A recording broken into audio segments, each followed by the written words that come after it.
အခုဒီမဲ့ဇက်ကကတော့အမျိုးသမီးတောင်းနဲ့ဂျပန်တက်ခွေအပိုင်လိုက်တိုက်ခိုက်ခဲ့တဲ့ဇက်ကပါဒီဇက်လိုက်ကိုမကြည့်မီကျွန်တော်ရဲ့ YouTube channel ကိုလည်း subscribe လေးလုပ်ပေးပါအောင်ဗျာဇက်လိုက်ရဲ့စာမှာတော့မင်္ဂလိတယောက်ဟာဂျပန်တက်ဆွေရဲ့မော်တော်တရှိကိုကျွန်တော်နဲ့ပြခဲ့ပါတယ်အဲ့လိုနဲ့ဂျပန်ရဲ့ဘုံမကမင်္ဂလိကိုဖန်ဆီးဖို့အမိန့်ချခဲ့ပါတယ်အဲ့လိုနဲ့ဂျပန်တပ်တွေကမင်္ဂလိကိုလိုက်နိုင်ဆဲမှာအမျိုးသမီးတောက်ကဂျပန်တပ်တွေကိုပြစ်ခဲ့ချောင်းခုပြစ်ခဲ့ပါတယ်အဲ့လိုနဲ့အမျိုးသမီးတွေ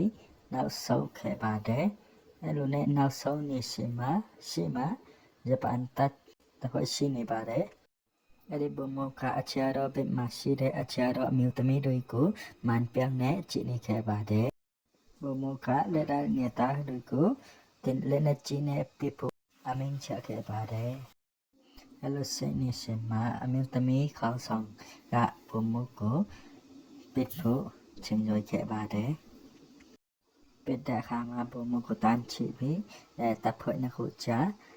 ပြခတ်မှုတွေဖြစ်ပေါ်ခဲ့ပါတယ်အဲ့လိုနဲ့ဂျပန်တပ်တွေကဆုံးပြီးနောက်ဆုတ်ခဲ့ပါတယ်နောက်ဂျပန်တပ်တွေကမြို့သမီးတို့ရဲ့ရွာကိုကျူးလွန်ခဲ့ပြီးတယ်အဲ့ဒီချိန်မှာမြို့သမီးတို့အဖွဲ့ကရှိနဲ့မြောက်ခန်းထဲမှာရှိနေခဲ့ပါတယ်မြို့သမီးတို့ဘက်ကအနာရှာတတော်များခဲ့ပါတယ်ဒါမဲ့နောက်တစ်ခါတော့တရုတ်တပ်တွေကဂျပန်တပ်တွေစကန်ကိုတိုက်ခိုက်ခဲ့ပါတယ်နောက်ဆုံးမှာတော့ဂျပန်တပ်တွေကိုတိုက်ခိုက်အနိုင်ယူနိုင်ခဲ့ပါတယ်နိုင်ကတော့အသက်ပေးတဲ့သူတွေကို